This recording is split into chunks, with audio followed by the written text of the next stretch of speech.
de différentes périodes historiques. Renaissance, Moyen-Âge, et un anneau était même de l'époque romaine.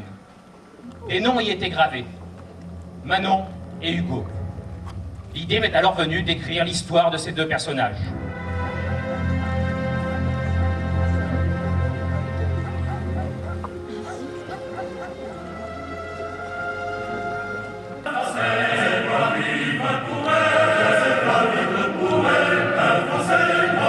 Le peuple de France a pris le pouvoir et abolit les privilèges de la noblesse et du clergé.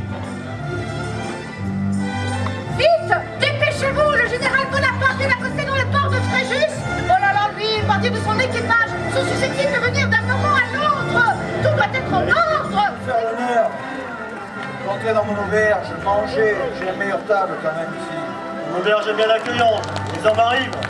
Messieurs, nous voulons vous acheter vos parchemins et toutes vos notes. Non, non, c'est pas possible. Ce sont des documents qui appartiennent à l'État. On ne peut pas vous les vendre. Ah, demoiselle, tu voyages toujours avec ce pleutre de Martin. Et le petit résistant est là aussi. Monsieur, je ne vous perdrai pas.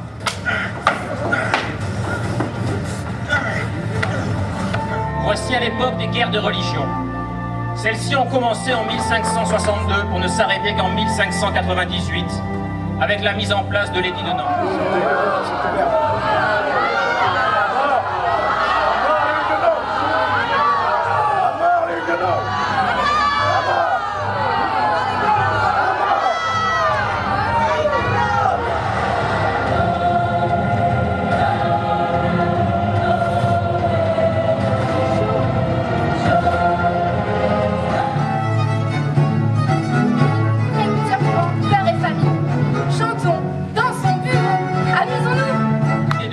L'Europe.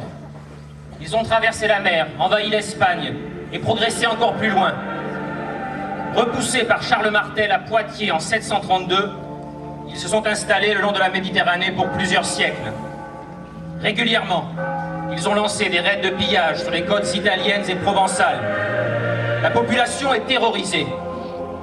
Les moines de Lérins sont capturés et vendus comme esclaves. Fréjus attise les convoitises. Les Sarrasins cherchent d'éventuels trésors dissimulés dans l'épaisseur des murailles romaines.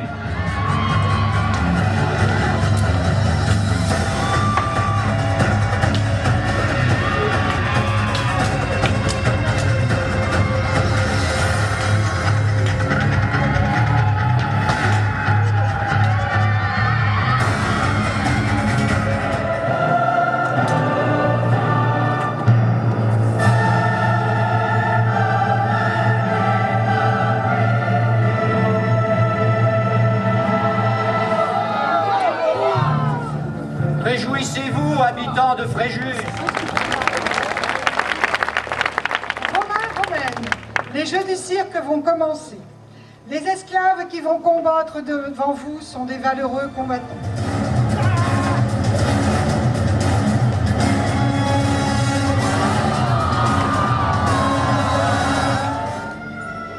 Votre horreur. Je veux la liberté. Et je voudrais que tu me donnes en épouse la femme qui se trouve à côté de toi.